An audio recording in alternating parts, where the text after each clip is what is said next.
you tattoo here at Lady Liberty Tattoo. Thanks to him. We'll get into that a little bit later. How where did art start for you? I guess. Yeah, early on. I've been creating, drawing. I love that we share this, just drawing since we were kids. I've got early memories of just trying to figure out what's in my head on a paper.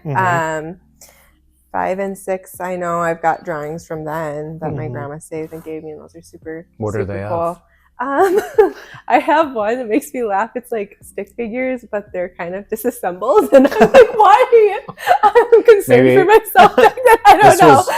There's like a stretcher too. I'm wondering because I broke my leg when I was 6. So I'm like, I think it's from when I went to the doctor. And flashback. It came off. I don't know, but I remember that. Otherwise, it's like scenery. I would draw like different rooms and kind of place the furniture. Oh, that's cool. I don't know, like, yeah, I love details. Just sitting and figuring out details. Yeah, my brother and I were in foster care, and so just having a lot of instability in our life, I think we both craved something where we could just sit and exist and be, and we would get lost in creating whatever it was, whether it was drawing. We'd build stuff out of paper. And he was more creative with that stuff. He'd like build shoes out of paper, like moccasins. I remember the moccasins. Dang, that's pretty sweet. Yeah, I wasn't that intense with 3D stuff, but I did make like little bear ears that I taped to my hair. Yeah, so just like always been there. It's always been like a place of retreat, of calm, and just joy for me. Yeah. Did you always keep drawing as you grew older, or did you take breaks? Or yeah, I did. I think in high school, Boys. I had 2 boyfriends. I did draw in high school, but it was like, it kind of veered off because as a young kid, I was drawing like game stuff because my dad we would play board games and stuff, and we had friends that did like Dungeons and Dragons. So I was always kind of like, I guess my first commissions were for free. Yeah. I just asked people what they want me to draw, and I would draw whatever my friends would want. That's cool. And then later in high school, it was just kind of more so doodles during class because that would help me focus. Yeah, I don't know. I know exactly what you just mean. doodling in the corner. I would draw, like, we would print out, buddy of mine would print out car silhouettes, and we would kind of design our own vinyls and draw those. That was super fun. Super cool. I think I did that too. Yeah. Just trying to like design my own Just little lowrider S10. Oh, really? Yeah, with the cab on the back. And I did draw a tribal. You'd be proud, like on some of the car decals. That's cool. Or graffiti lettering I did for fun in high school. Yeah, and then when college came, I had drawing classes because I wanted to do something creative in art when I finally got to college. Did you know exactly what you wanted to do at that point, or just go that direction? I knew I wanted to be in something that was creative. I just really wanted to use creativity and art and the ability to draw just whatever it was moving forward. I also didn't want to be a starving artist. So I was like, I'm not going to be a fine artist, because in my head, that's what that was. And I just didn't think you could do much with fine art. And then the only other option at the college I went to that was like creative arts was graphic design. So I chose that one because I thought, like, well, that's like a ladder I could climb, and that seems like something that could help me live. What other options did they have, like, that maybe you could have made money at? Were there any? Not creatively. It was a super small school, Northwestern, just here in Minnesota, and so that was like the only 2 little veins that I could pick Fine from. art or graphic design? Yeah. Pick one or the But other. I did love computers as a kid. Like, my dad was a computer programmer. Oh, okay. And we always had, like, you know, Adobe Photoshop on hand, and just like access to computer stuff. Yeah. So I played with Photoshop in like 5th and 6th grade. Oh, nice. When it was like, you know, the CD discs. Yeah. Yeah. And you'd open the Yes, the I DVD. remember those days. We had and you could flip through because they had multiple CDs for the like Oh. creative suite. Oh, That's funny. And Photoshop was in there. So I did For fonts 500 through 750, insert disc 5. I'd take it. Yeah. All the thinking sounds. yeah. Uh-huh. Yeah. So just I was always trying to find anything and everything I could do Mm. creatively. So I just, if it was through technology, if it was through drawing, whatever it was, building forts, it didn't matter as long as I was trying to be Yeah. creative. Going back to when like you first started drawing at 5 or 6, Yeah. did you see something that sparked that interest, or was it just like, I have nothing else to do, so I'll just... Yeah, I think it was more so the latter. We literally, like, in all of our moves, it was over a dozen moves before I was 6. And so I had like a backpack and then a blanket that would come with me. So paper was always accessible Yeah. and pencils. And that was like what I had. I can kind of picture that, like, here, little girl, here's a pencil and some paper. Here's printer paper. Yeah. Yeah, printer Oh, paper. wow. My grandma would take care of us in between homes on and off. And she was like a admin assistant or secretary for some fancy smancy Wells Fargo person. I don't know. It might not be Wells Fargo, but all I know is she always had like office supplies. She didn't have toys. She did get toys for us eventually, like the big Lego blocks and stuff. But like These don't hurt when I step on them. That's probably what she got. That's These smart. are soft for my feet. I can punt them. So yeah, just paper, pencil. Here you go. Wow. Man, that's interesting. After you finished college, then did you kind of pursue graphic arts or graphic design? I guess I did. Yeah. So in college, I made a point to not live on campus. I didn't want to have roommates. I've always been kind of a really independent person.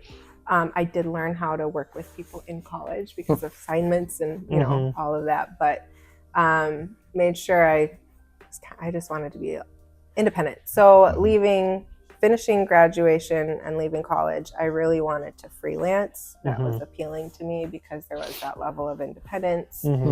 I did have a little time where I was like weighing between, do I want to try to climb a corporate ladder or do I want to try to start something from the ground up?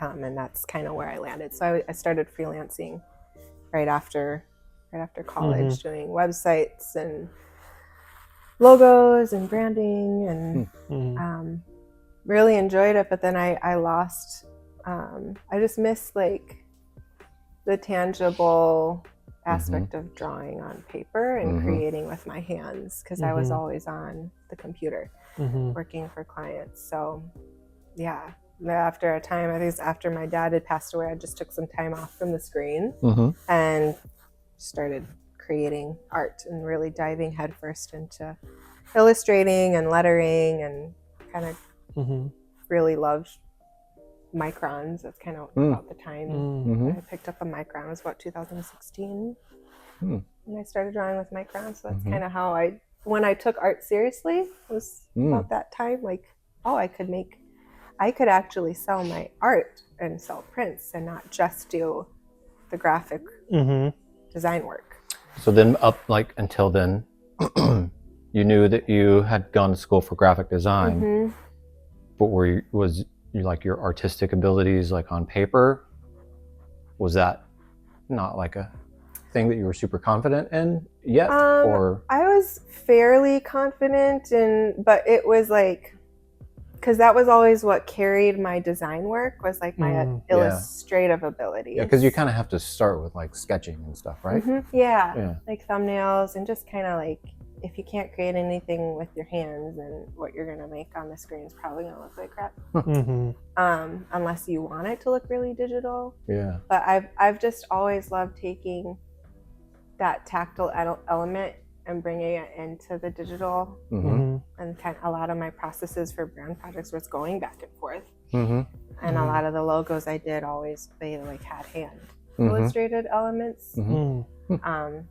So yeah. It almost, in a weird way, like at the time you had no idea, but it really is a lot of building blocks to like help you do what you're doing now. Yeah. So many things that like you true. can take and put right into this. Yeah, it starts with like a loose sketch, like you're just fleshing it out, and then Mm-hmm. you just keep refining it until it's in the final thing. And even Yeah. with like the graphic design stuff, like, I have a small background in graphic design, but a lot of that translates over. Like if I'm trying to draw something, I can kind of take some elements and blend them and kind of get an idea for it first. And it seems like everything just kind of led you exactly to where you needed to be. Yeah, that's been crazy. I will say, because I had friends in high school that would always say you should, and you've seen them because they've come in and gotten tattoos. Yeah. And they'd always say, Anna, you should become a tattoo artist. And I never like ever was like ever going to be a pursuit for my own personal journey. I think that's where I lacked confidence, because I just never thought that would be something that was even an option. Because in my head, like that's so far out of reach, or so hard. Yeah. I guess too, it depends on like, well, what does that even mean? Because I think I can remember a time where it was like, you just picked stuff off the wall and that was it. You didn't really ask somebody to draw something for you. But then the dude who did my first tattoo actually saw some of his drawings. It was like, oh, you're like a legit artist. Whoa, that's super cool. So it was, probably if we were hearing that, then it was just like, okay, what does that look like?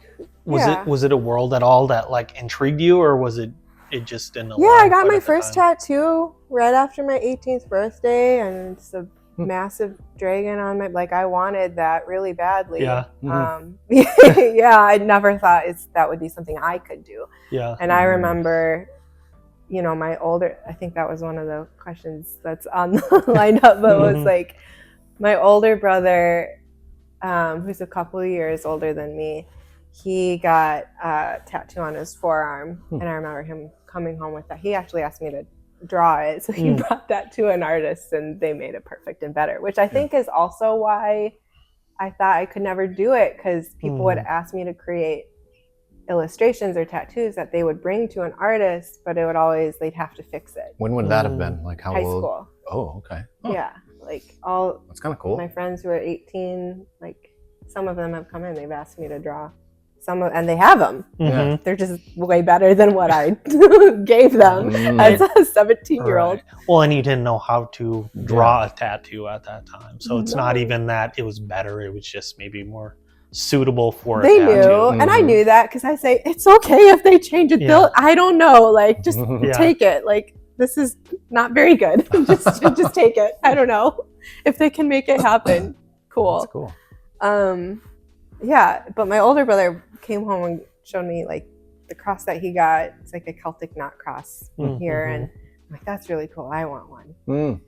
And so I was like, okay, when I'm 18, I'm gonna get a dragon with a lotus flower. So how did that go? Like, was it a walk-in thing, or did you schedule an appointment, or did you know anything about? But I've always been like, I'm just gonna go figure this out. Like, so I found like it was fluid ink on Snelling. Yep. I lived in Roseville, so I was like, okay, I've seen that one. That's the only one I've ever driven by. Like, when was this? How old? So I graduated high school in 2007. Okay. So it would have been 2007, 2008. I wonder if Beloved was there, because you would have driven right by them. But they were like, that overpass, the bridge that goes over Como. Yep. They were like down there, so it was kind of you kind of had to know that they were there. Yeah. That's cool. If I had known, I maybe would have stopped by both. Yeah. Because I love, like, what's the better deal? Yeah. It would not have been Beloved. I'm glad I made the good choice. It still was a lot of money for me though. I was young, but walked in and was like, this is what I'm thinking. And I walked into another one. I got a friend of mine to drive me somewhere. and it felt sketchy, and I didn't feel safe. Mm-hmm. Maybe it's the one that Nye worked at. I don't know. Because that it was like a small hole in the wall type place. in St. Paul. St. Paul or Minneapolis, I don't know. It's like kind of, I don't remember all the details, but I just remember they're like, okay, we're here. And I get out and I remember asking questions and saying, I want this. And he's like, okay, I'll draw it up, come back whenever. We'll schedule another date for you to come back and we'll do it and check it out. So I came back.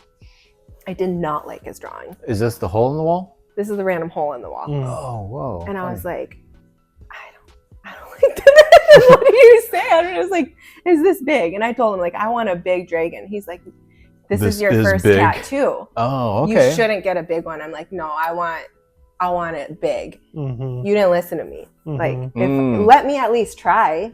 You know, I don't know. Like, let me try. If it doesn't work out, then I'll back out. I don't know. I'll leave with a leg. That's fine. I totally would have been fine with it because I'm like creative. You can fix it. You can do it. I mean, that's kind of an oldish school. You know, that wasn't that long ago, but that is like the process. Like, yeah, I know you want your full back done. Yeah. But get a small one first. That's pretty standard, I guess. I guess I was a jerk. I don't know, but Well, you knew what you how wanted. I am. Yeah, I just know if I'm gonna go in and I tell them I want something big, like at least if I'm gonna be willing to pay, at least give me a chance to try to work through it. Mm-hmm.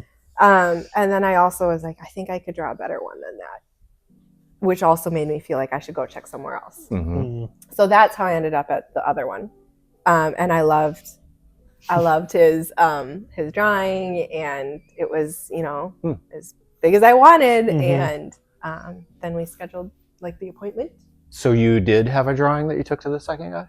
I did, but I told him, like, I know this isn't what at all. Like, I don't know what I'm doing, but I just wanted something like this. And he's like, a that's reference. Great. Yeah. Because back then we didn't have Pinterest or like barely had Google images. So I just sketched it out. Yeah. He was like, I don't, like, I know this is trash compared to what I've seen on your walls. So probably gave him a good idea of where to go, though. And it did, yeah. And then he made it amazing, and I still love it. It's like 18 years old. I don't know math. I don't know. Yeah. You got it in 07 or when you were 18? Yeah, 18. Yeah. Yeah. That's the right math. Did he change it much from your drawing? Yeah. Oh, okay. And I totally was fine with it. Yeah. It was, he explained some, like, why and everything, and that made me feel really good. Like, okay, like, this is gonna be good because I know that what I gave him was not gonna be for a tattoo. And I think that experience also, like, just affirmed, like, oh, you're not meant for, you know, like, you can't, this isn't for you. So that just, it was never on the table for me pursuing tattooing, but I was super stoked about getting a tattoo. And that was really cool. It was 3 sessions and nice. Where did it transition to? Obviously, you said that it's just was so far out where it was like back burner or whatever. Where did that kind of start to creep in to the forefront? Yeah. The interesting thing is, people kept asking me to draw for them to bring to tattoo artists. So that's always been there. Like, so I think my art style has, like, I've always been attracted to tattoos. And so I'm always drawing in a way where that's kind of in mind when I'm drawing. So that's just been something that's always happened, but it never ever was at the forefront until I was at an event where I was speaking, sharing my story at an anti-trafficking event, and then I had sat down, and then someone from the BCA went up to speak, and he was sharing just local survivor stories and stings that they've done and how they've helped serve the women and help their lives get better. And so he kind of touched on the 2 stories that he was sharing. The women had needed cover-ups, and one woman, they flew to California. And then the other woman, they flew to Chicago. And I'm sitting here like, interesting. why we have so many people here in the Twin Cities. That just seemed kind of funny. So I chatted with him after, and he said that's just where the connections are. That's like where the people are that we know that are gonna help these women. And I just felt like I'm a praying person. I have strong faith, and I really felt and believed that God was telling me, like, you could probably like pursue this. And I thought that was super crazy and random and like not God, not for me. But I just remember thinking like, okay, if that's for me, I will take steps forward in faith and then just see where it leads, and I'll just wait for the door to slam shut. And I was kind of expecting that, or just like more of a, like, I was expecting it to be really hard. And I'm really grateful for I know Rian and his wife. And so that was kind of how it started, was just sitting down with her, saying, hey, I really think this is the direction that I really feel we're being led for the nonprofit, so we can help service these women and just give them cover-ups for their brands and give them the opportunity to have a new story on their skin. Because tattoos are forever, and for them to have to remember that part of their life, that's got to be really hard. So so that's kind of how it happened. And you'd been involved with like your nonprofit and everything before tattooing. This was kind of an afterthought to talk about that. Like, what year we founded and launched in 2019, and we were founded in like 17, because it was the year after my dad had passed away. And I just was like, I want to do something more purposeful. Like, I want to help people, and I want to use my art to help people. That was the other thing. Like, I want to use creativity to help people. And that's part of my story. So we were in foster care. We just had a rough life. I was in foster care due to like sexual abuse with my dad, and more crap happened similar like that. And actually was a trafficking survivor. I'm a trafficking survivor. And so being able to take every piece of my past and now use it for purpose. And I think like just creative arts has always been my tool. So that's why and how our nonprofit was founded. It was just based on my story and the ability to create. And I think the power of creativity and what it can do for people. So that's kind of how that started. And now we're doing great stuff. I don't know. Do you want me to go? How far should I go? What do you do when you're not here? When I'm not here, we do. I do a lot, and I'm at my computer a lot too, because I have to do all the admin stuff too for it. But we do outreach once a month, and so we're going to strip clubs and bringing the women gifts, and just. I think knowing that there is an overlap now, not every woman in those spaces are being trafficked, but there is an overlap, and some of those women are or definitely are at risk. And so that's why we're going into that space and just being building connection, so that if they end up in a situation or find that they are in a situation, because a lot of times victims don't even know that they're being trafficked. Because they just don't have the language for what that is. Yeah, and especially, I guess, too, it kind of like somehow slowly just becomes the norm. And then, until you get the chance to look back, you're like, just like growing up in an unstable thing. It's like, I thought that's just how it was supposed to be. That was normal. But it was normal. Yep. So then you're like, oh, that's not normal? Yeah, that's messed so that's understandable.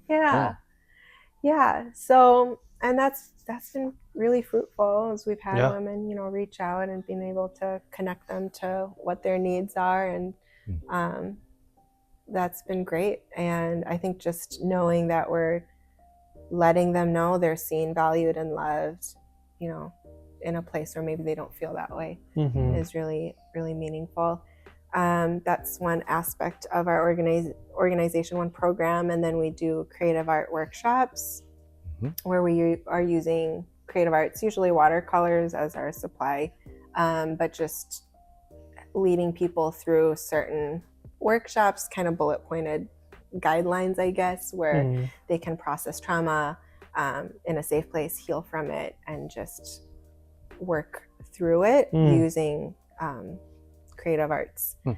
And that's been really, really great and impactful. We've been able to partner with some really neat organizations locally, and we're starting to build relationship with the correctional facilities here on the east side of the cities, and hoping that they can assist us in branching those workshops kind of across the metro. What does a workshop look like? Yeah, we have, I just love like setting it up. So it's like, I like picking the place and finding a place that we can facilitate where it feels great and peaceful. And then we have their tables and stations set out, and we'll set a packet of our workbook on that place with watercolors, brushes, everything they need. And then I'm kind of leading it or facilitating it. So I'm standing and saying, okay, welcome. This is our Recreated Heart is the biggest one that we have. And I just do a little intro, and then we dive in. There's 5 little steps that we work through. And it starts off with music and meditation. And then the next one is painting your not necessarily trauma, but a word associated to it. So let's say you have this innate belief that you are broken. That would be what you're painting. So when we tell them like that first piece represents, that piece of paper represents your heart.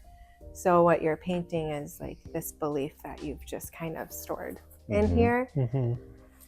And that is can be emotional for people because they're like seeing it and they're coming face to face with it, or they'll paint their trauma with the word, just kind of really open-ended. And then step 3 is another like meditation, listening to some music, reflection, and then just reminding them like, well, what's the antidote of that? Because that's going to be the next painting we're going to do. So the opposite, the antonym, which is the antidote technically for that wound, is how I word it. So then that second piece of paper, they paint that opposite word. And that's usually where I have to like hand out tissues and, you know, work with people. And I encourage them because it's like a safe place. So like raise your hand if you need any help, and I'm there to guide you through like the emotions of that. Because that can be really, I've seen like grown men, 30-something-year-olds just cry and have to step out, but I will walk out with them. And so that's the 4th step, is painting the antidote, the antonym. And then the 5th step, we encourage, and I never force or like make people do this step, because I don't believe that anyone is forced to discard, you know, a belief. Like it's a choice. And so the 5th step is discarding the lie, or just the negative belief about yourself. It's not saying the trauma didn't happen, but the belief about yourself that maybe that spoke over you, we'll discard that. So most of the, and I don't even tell people to tear it up, but they just like rip that to shreds and then just like throw it in the trash. Is there like is there something to that? Like I guess like a studied thing that works? Yeah. Because I saw that on Instagram the other day. Yeah. It was like this dude, I can't remember his name, but he was just like, something, write it down 3 times and throw that shit away. Yeah, I believe it does. And I'm like, do it. So you know, now hearing that, I'm like, well, I wonder if there's something to that then. I think I know that tying some tangible action to something that's internal helps you like believe like that it can happen, like it can change the way you think. The whole workshop is based on how I learned to heal from all the trauma that I walked through. So for me, the workshop is like a really slowed down version of the internal battle that we can play in our minds, of that like negative positive thoughts. And I think when we start to think negative, it's easy, because I've been there, it's easy to spiral. Oh yeah, for sure. And just like be in the pit of like self-loathing and just like, I'm the worst. So for me, it's like just helping people slow that thinking down. That's kind of what that space provides. And because you're doing it in guided steps. And then at the end, that's what I tell them. I said, like, you've just learned how to go to battle in your own mind. And so next time you're in that space of negative thinking, or just like believing lies about who you are and just like your identity, like your heart identity, you can think back to the workshop and slow your thinking down and just say like, okay, what is a lie? What is a truth? What comes from my trauma? What comes from like my innate value? And so I think that's really, I mean, it's helped. I've had people email me and message me back after those workshops, and hearing the impact that it's had on people is just, it's really special. And I just am like, I'm really glad I can give that back. Yeah, it's definitely like offering healing through art. So that's super cool. Yeah, that's incredible. And I'm sure in a way too, you're helping other people, and that probably helps you more than you even like can understand. There's so much joy that comes with that. And I think for anyone who has struggled or struggles with mental health, like when you have walked deep and dark depression, like, you know, in my background, being in foster care, being abused, trafficked, all these things, I was so depressed at the time. I was suicidal. And so knowing that I have this joy, that I'm helping people like that, I'm so grateful.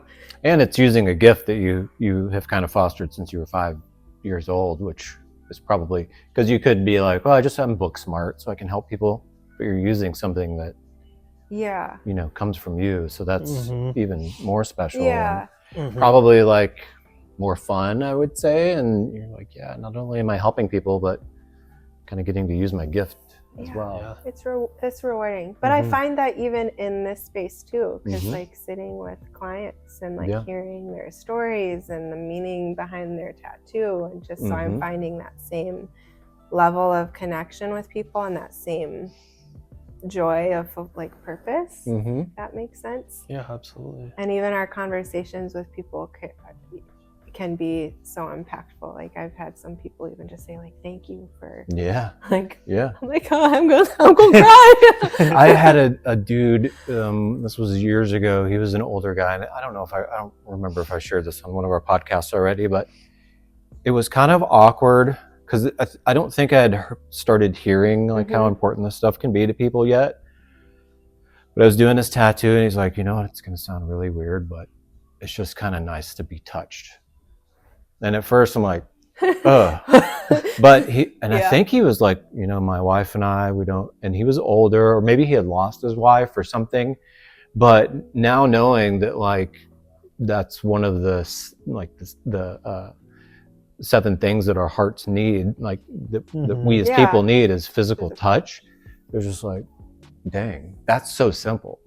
Like obviously I have to touch you to tattoo you, but now you're getting more than just the tattoo from being here. And that's like, that's almost like a crazy byproduct of doing this thing. You're like, whoa, this is actually healing. Sacred. I'm like, oh my gosh, this is kind of like some sacred ground in here. It was my client yesterday. He even said that. He's like, dude, this is kind of like an intimate thing. And again, not to make that weird, but it's like, it actually is. And because he was saying, like, he was talking about the experience that people can have, and how that can be a negative thing if it's not taken care of and respected. And he's like, it's kind of an intimate thing. And like, if it's kind of taken advantage of or just treated poorly, then that can really suck.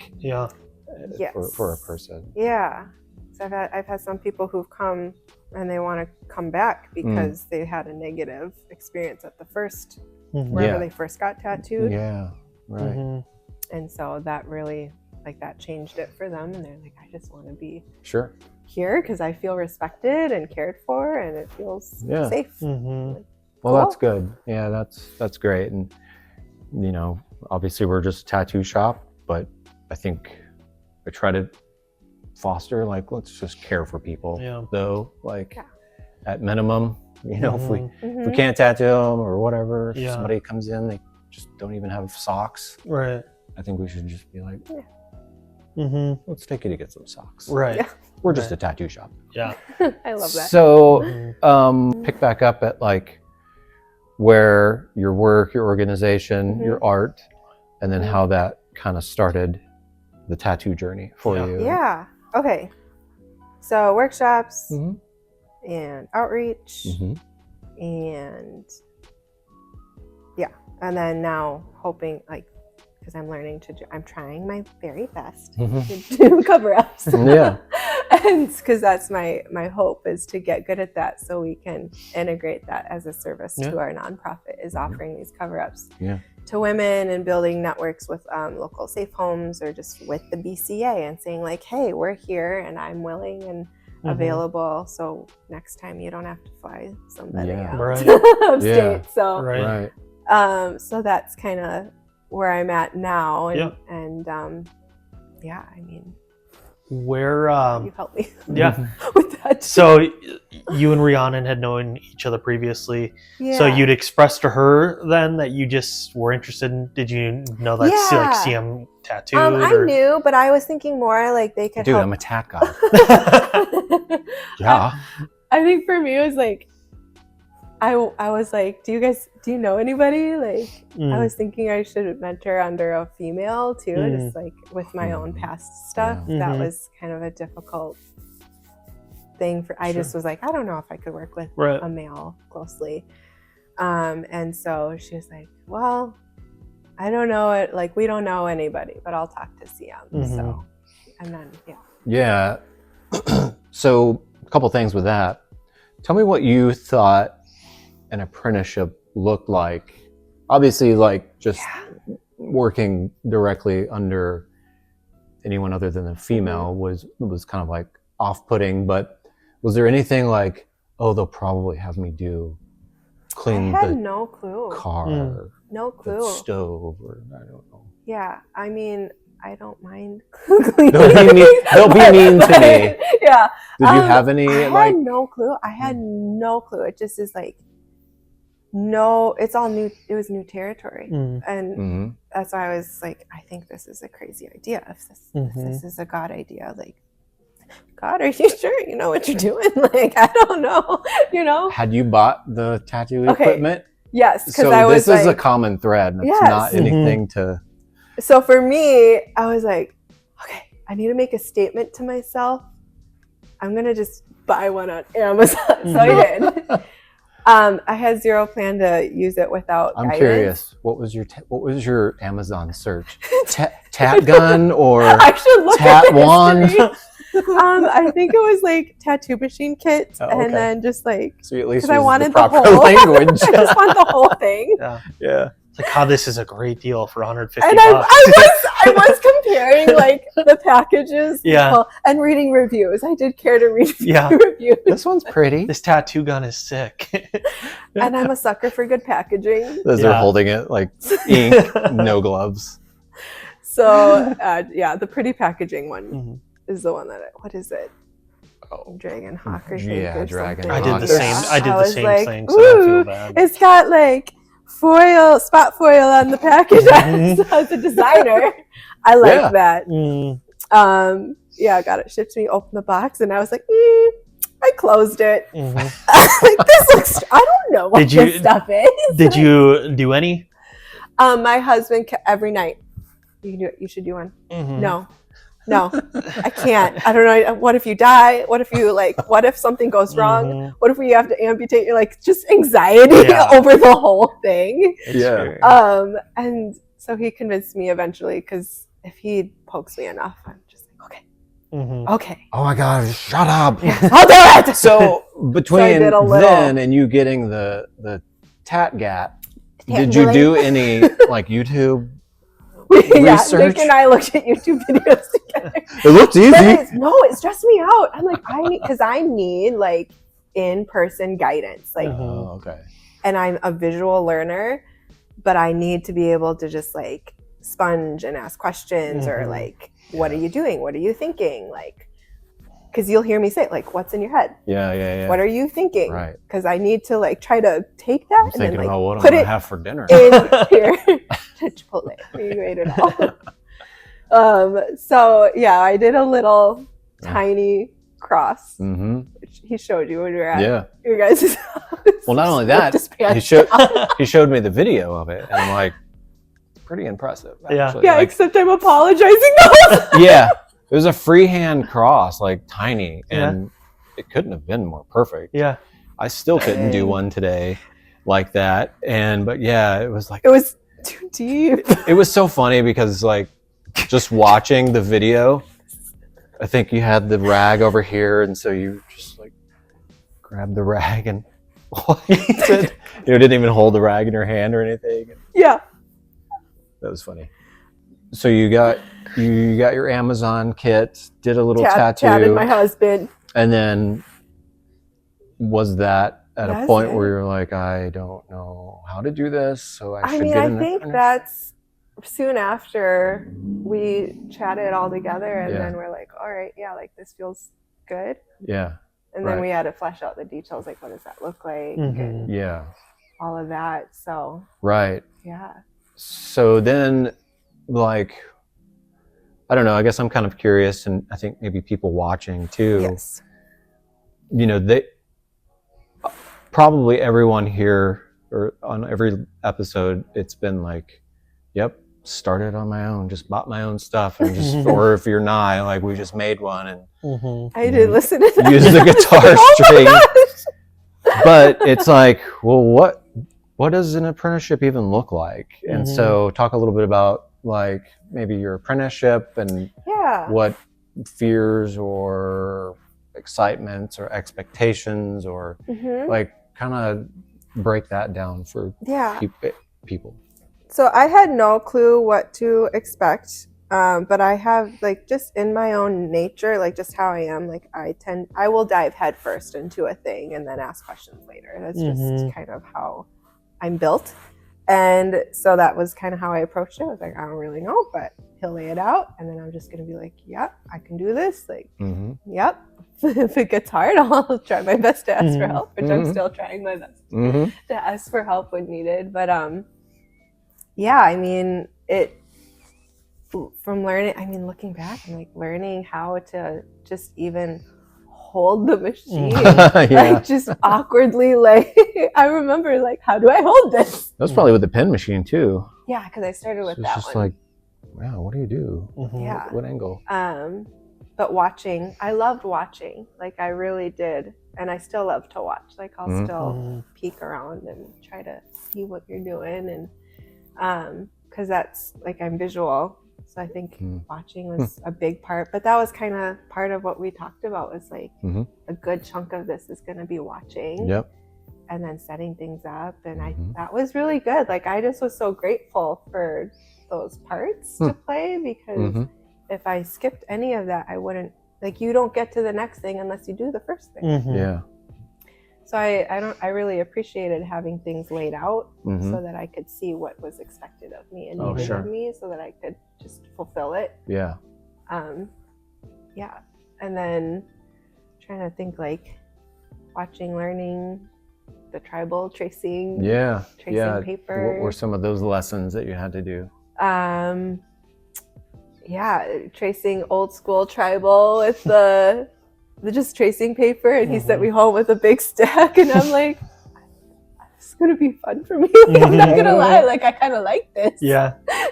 I was trying to inflict a little pain. He was, but I went home and I'm like, this is so satisfying. Like it's just so fun. Yeah. So I enjoyed that. I'm sorry. It's okay. And let's see, just a lot of drawing too. I think I remember the first thing I sketched out was you were like, okay, draw an anchor. I'm like, oh my gosh, I haven't just like drawn something out of my brain in a long time. But I hope here it is. Yeah. And what was the thing that you learned about what you were drawing before coming into the tattoo world? Yeah, I had to how to undo so much thinking. Mm-hmm. And I think that's where that phrase that I asked you is like, what are you thinking? Because there's so much of my own thinking that I had to undo and like learn here. Because the most recent like medium I've picked up prior to this was watercolors. And so applying color or just like laying things down was building in very light layers.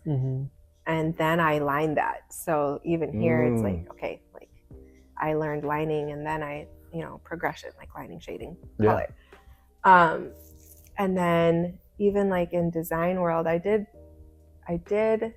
appreciate you saying like simple, like think like a sticker. And I'm like, okay, so in my head that means like think like a logo. Right. Because in graphic design, like if you're able to create a logo that's legible from afar, then you've created a strong, bold image. Exactly.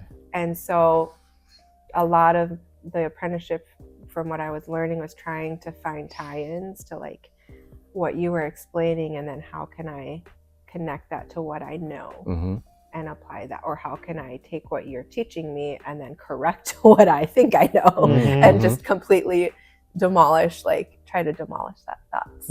But I've seen like change in my drawings and like growth and stuff there. And that's been really encouraging and really exciting for me too, to see just how my drawings are changing. Like, yeah, it's almost like they've kind of come into focus more, or they've found like a lot of refinement. I think you came in with a style, which is what everybody comes into tattooing like as with. An artist, this is just how I draw. When I sit down with my microns or whatever, this is the style that comes out. And then what maybe a lot of people don't know, and this is, you know, perhaps new news to people, is that like not every drawing can translate into a tattoo, nor should it, because maybe it won't fit the body properly, or it's too detailed, too busy.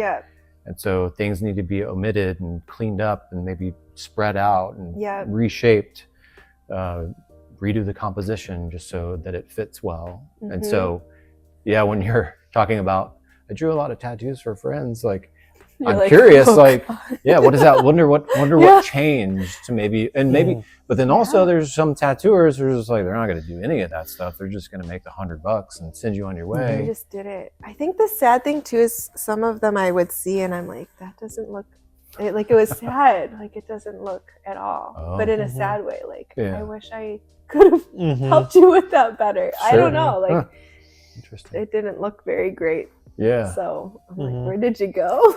Did you go to the place I went to first? The hole in the wall. I don't know.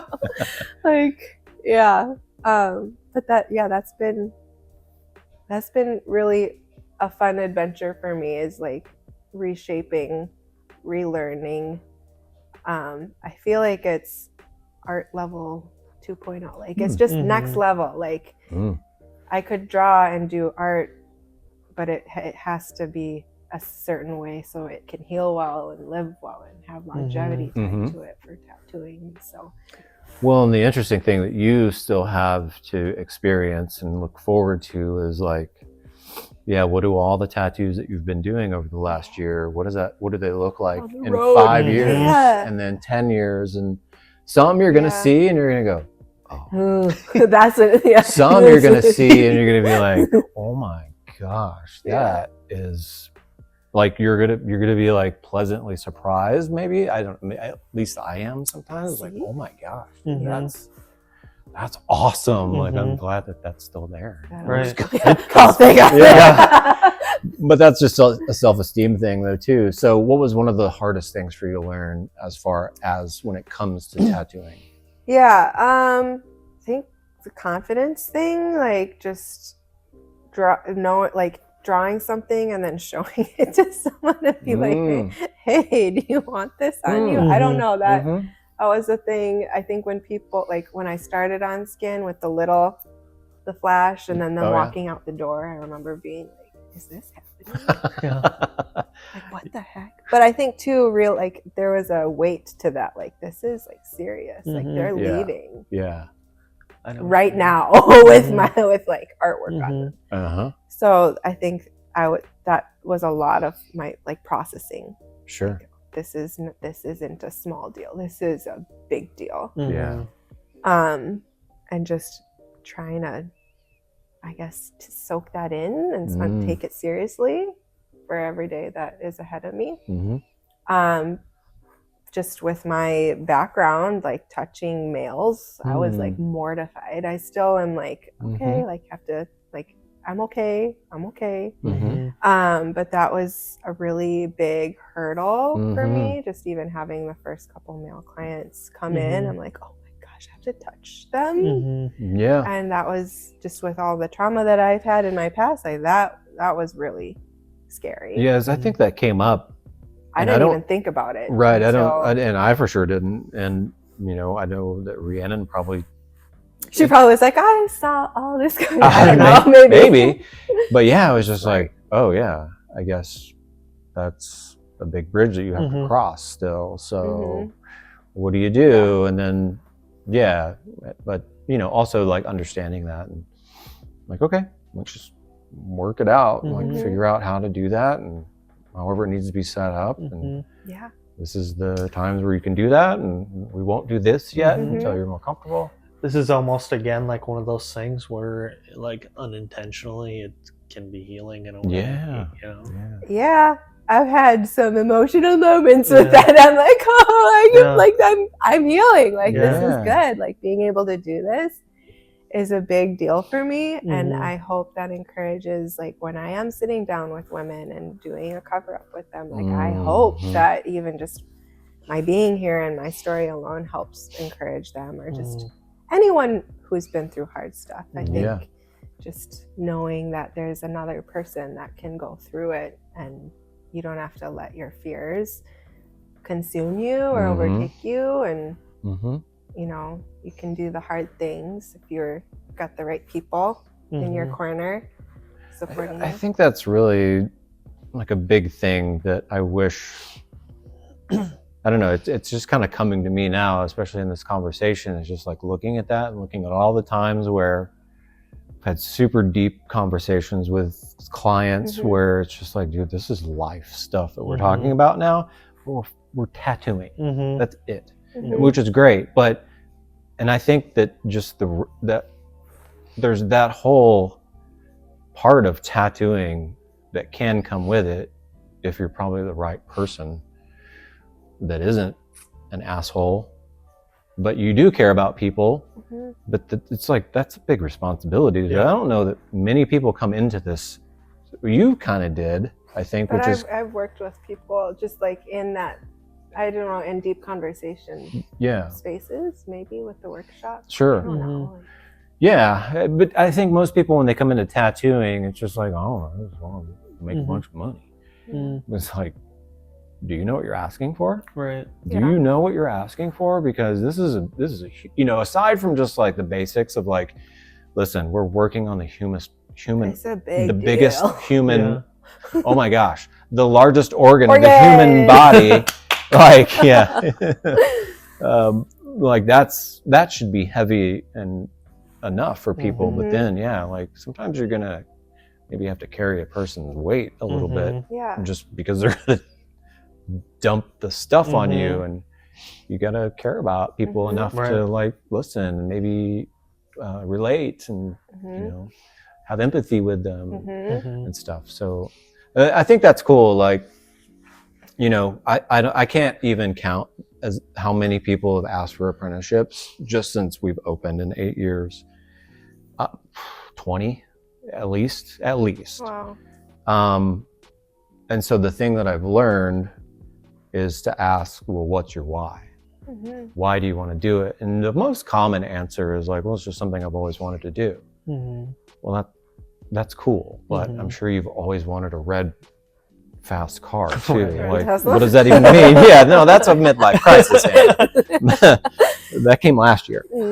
So whenever Rhiannon came back and said that this is what you guys talked about, for me it was like, you get back in touch with her, because that that's a strong enough why, because then it's like, well, you know, cool, that's like a really, really good reason for a person to get into tattooing, because there's plenty of bad reasons and wrong reasons, and most people are getting into tattooing for those reasons. So like, well, one, on a business side, it's just like, wow, that's like a pretty big deal. And I don't know if you were like planning or thinking that it would turn into like a business for you or not, but did not plan that or think it at all. I was like, well, we'll just see, like, think this is the direction I need to go. But I think you can see though too, like, hopefully now it's not something that you just do on Sunday. Yeah. You know, it's like, no, this has to be it's continually cultivated. Yeah. And it takes years to really get to the point where, you know, if you continue to pursue learning and achieving cover-ups, that can become like your mastery. And so whether it's people who need their brands covered up, or just an old tattoo, maybe the regular person who's coming in, it's like, I have this to offer, right? And that's really cool. But I think that's a strong why, and I think that was pretty encouraging for me. Yeah, you know, when you came along. So.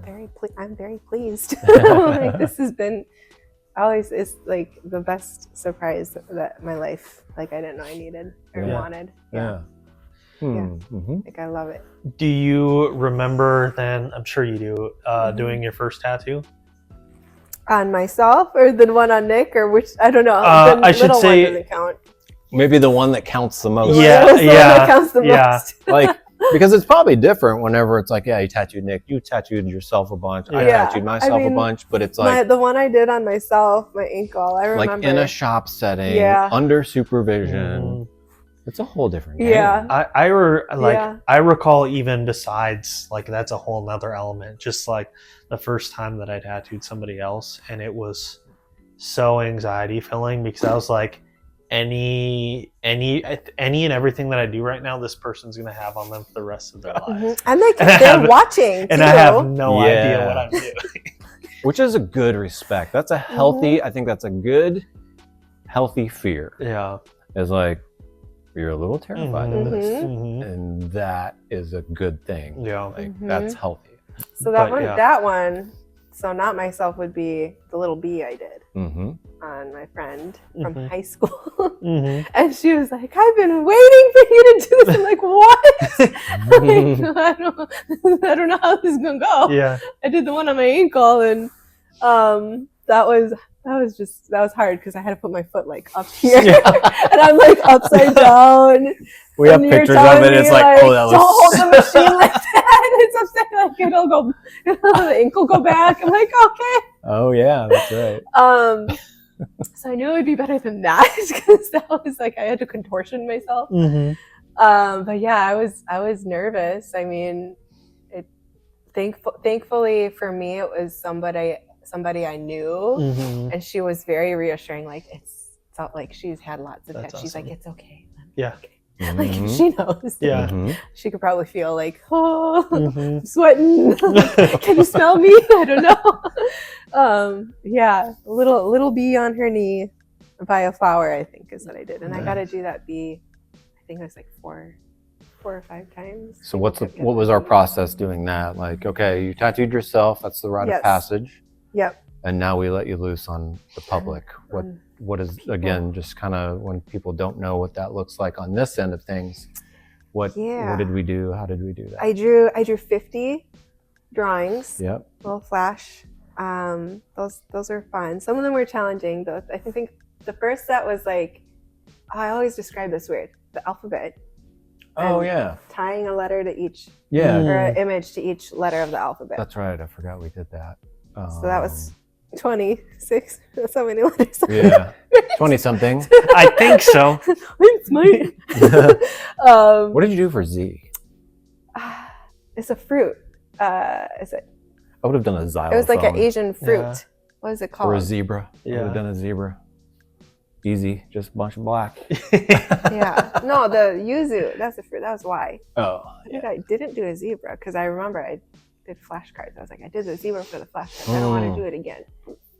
Zen bonsai or something. Or I think I That like starts with a B, but anyhow. I was like Zen dash bonsai. I think that's what I did. So you had to draw those. Draw those, and then I did a whole 25 more, and then I made my first flash sheets, and that was even like I overthought that process. That's like graphic design. I'm like, what size do I use? What's this? I think I asked you like, what's the stroke width for the line work? Because that's something you say as a designer, like. And then he's like, stroke doesn't mean the same. I'm like, oh yeah, like that's thinking I had to undo. Because in my Illustrator program for Creative Suite, you lay a line and then the stroke width changes the width of the line. So I'm like, oh yeah, okay, that doesn't mean the same as the stroke on the tattoo machine. Interesting. So I drew those, laid them out, printed them, and then we got to share them. And then how many free ones? 10 free ones, and then the people came, and it was stressful. Yeah, how was that? That was like, oh my gosh, I told you, one day, just buckle up. Yeah, I was like, okay. Yeah, so when you offer free tattoos, it was just like, yeah, I think you just... My phone just like, emails are going off, but I like to try to plan. I'm a planner, so I like set my website up in a way where I knew I could try to control it as much as I could.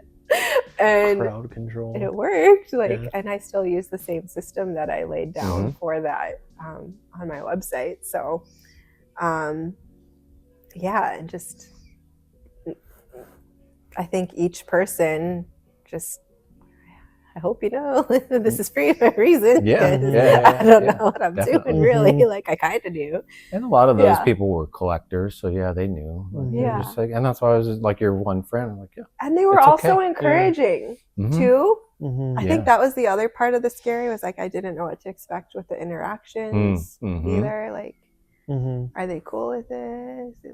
Is this okay? But they came knowing, and a lot of the people that came in, at least for me, like had tattoos already. They're super encouraging. Yeah. And just kind of like, cheers, like, way to go. Absolutely. Good luck. Yeah. And some have been back. Yeah. For more work. It's encouraging. Yeah. Yeah. And then we like incremented, I think it was $50. Yep. So then the second 10 was $50. Third 10 was 100. I believe 100 flat. Yep. If it took you 5 hours, didn't matter. $100. I did it. But you had made pretty good progress. So you were actually like, I feel like kind of in the black on a lot of those. Just like, okay, this is with the 100 ones. Yeah. Because I think like it matched up real well. Yeah, that was with the time it was taking you to accomplish. Yeah, I remember you saying efficient. I'm like, yes. Yeah, be efficient. Yes. Yeah. I will. I can do this. And those I think were mostly line simple, but some of the free ones I did play with some shading too. Yep. And that was cool. Like seeing it happen and come to life, like was really exciting because I'm like, oh man, like it's not perfect and it's not like the greatest thing in the world, but for me it was, I'm kind of proud. Like I did that. Like I can't believe I put this in their skin. And this is on their body. But that's when the weight would come and they'd leave and I'm like, oh my gosh, I put this on their body and they're leaving with this. And they're gonna go home and they're gonna sleep with it. Like, this is nuts. And I still feel like that sometimes. Like really? They're still leaving with that. Like, oh, that's crazy. But I think today it's like, how do I put this towards? It's like, this is for real. Like, I don't know, like a sobering moment, like a just like being mindful of like, this is serious. Like, this is a big deal. Like they just paid like good money to put my artwork. It's honoring maybe. And maybe that's what I'm like, oh, like I feel honored, but oh my, like there's a seriousness to it. So there's a weight to it. There's like a gratitude. Yeah. I've always said like it's one thing to be able to sell a print and it'll hang on a wall, but this tattoo I'm giving you will go all over the world. Yeah. And it'll eventually die. Yeah, Like, and that's crazy. great. But it'll still last though. Like Yeah. it'll still be there until the skin is gone. Yeah. Which I don't even know if that happens because of embalming. Let's talk embalming. I don't Yeah. know. There's a guy on Instagram I follow. Is he and embalmed? He's an embalmerist. I don't know Oh, what yeah. they call them. I don't know. But he answers all the questions. People just like, shoot him questions, and then he does little videos of answers. It's fascinating. So it could last forever. It could last forever. Super out of pocket, but I saw actually this morning I was sitting in my car outside of here scrolling Instagram a little bit, and I saw a photo of he was in Japan and this doctor that was preserving like these Japanese tattooers, and he would like these people would tell him they could do it and cut their skin off. Yes. And it To was like a save photo it? that Ed Hardy took when he was in Japan of this like doctor holding this like massive bodysuit that somebody. How do you I mean, he was preserve beautiful, but that? it was It has to be from It's Alabama. like- it was like so beautiful, but so weird. So at the same wrong. time. Yeah. Yeah. Wrong. Yeah. We can do that. Okay. Wow. Does it save? Like, do they save it? Does it turn to leather? I'm like, what do they I do? don't know. I have no idea. Crazy. So where are you at now in your tattooing? Like you've been here. How long have you been Not tattooing? long. I'm a baby. Yeah. I'm a baby, guys. You are. Just a wee one. So I started on skin. Was it January last year? I think so. So it's been almost a year that you've been Yeah, on tat-gatting. skin. Mhm. Yeah. We call it ink slinging. Not long. So yeah, just about a year, and Yep. I finished the apprenticeship hours, the logged hours in August, but How many hours do you have to do for people who don't know? 200. Mm-hmm. And I will tell you, I did 200.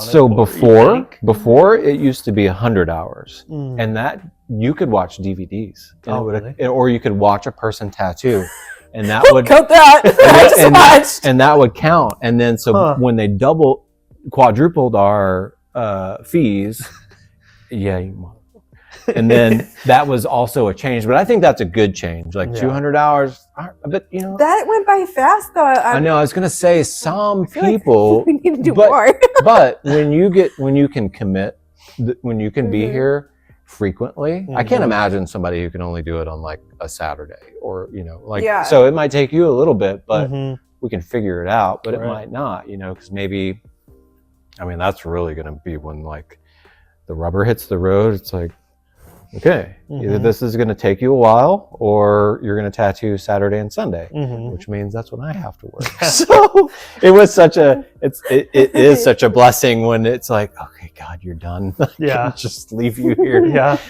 But that's what I sign up for too. Right. Again, I take apprenticing people serious because I want to infuse the tattoo world and community with people who care, people who are reverent for it, people who care about people, and who aren't just going to treat the craft like it's a part-time hobby thing. And even though like the hours, Craft night. yeah, like craft night, like paint and sip or whatever. Yeah. No. So yeah, that's just me continuing to want to pay my dues. Mhm. And that's I think that shows a lot how much you care about the industry. I've talked to other apprentices before who've like we've talked about, where they're like, yeah, dude, like my mentor just like dragged me around and didn't give a shit about me, and yada. And it's like, why did you even take somebody on in the first place? Yeah. Like, Money. But you want to see people succeed, Yeah. which is important. Well, yeah, it's like, trust me, that money goes away a lot faster than the time that I have to commit and putting in. Like, I'm not living on any apprentice money to this day. No. Right. And I don't. Like, it literally goes into the business. And Mhm. like, Well, I won't put the numbers out there, but I divvied up, versus the hours, and I'm like, this is a gift. Like, you should be that's a getting good more. Yeah. I was that's like, a good, you should be I've getting never more. thought of doing that. So I Yeah. appreciate that. That's I'll pretty cool. I'll show you the numbers. No, I can do them already. And I'm Okay. like, shit, Yeah. you're right. Yeah, I did. And Well- I'm like, you should get more for this. Well, yeah. and the thing is, if it doesn't matter, Yeah. like if it's not tattooing, like Yeah. it's like going to see, like you're paying for good education. Like Well, and how much, everything like, that came you're gonna pay prior, for like good all education. the wisdom and knowledge that's poured into him. I think one of the questions was like, what influences? I'm like, well, my sphere is small. It's you and I, but everything that has been, like, your whole history, like the legacy that you're pouring into us. I put the question on there of Yeah. like who influences you, and I was thinking about that too, and I was like, I think my like favorite tattooers are people that you've showed me and people that I've showed me. Yeah. I totally get what you mean. Yeah, but then it's like you trust, because we're trusting them.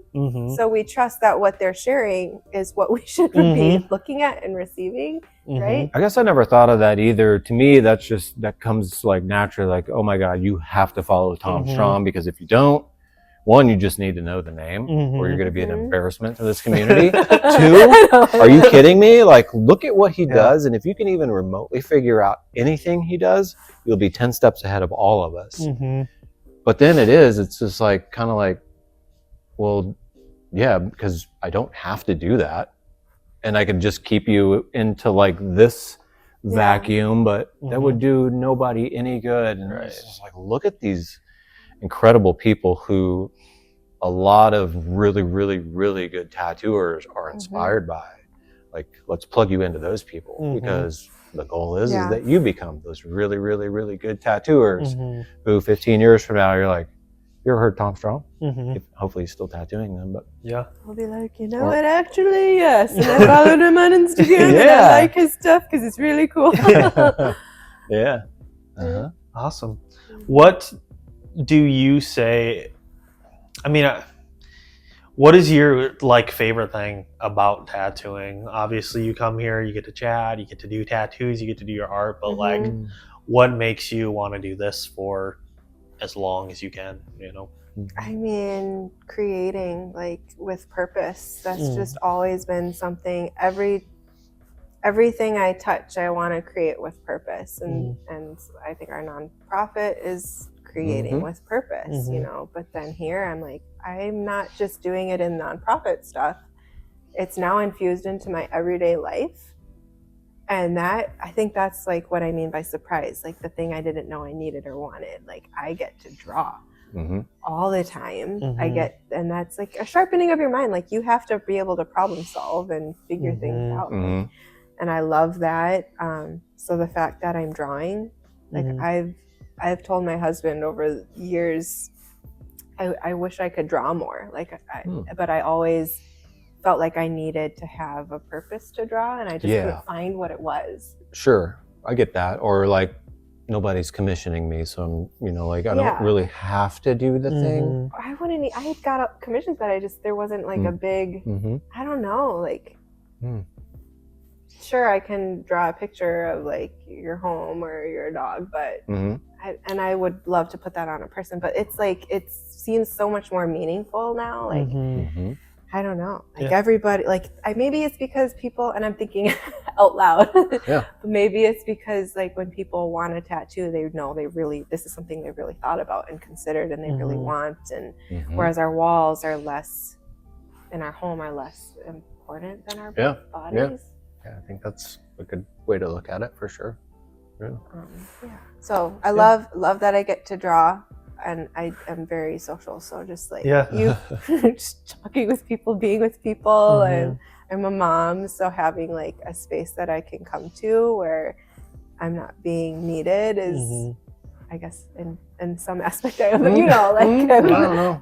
That's been a great joy, and just a good place for me, for my own well-being, just to be able to step outside and just be, I'm like, I'm here. This is where I'm at. Awesome.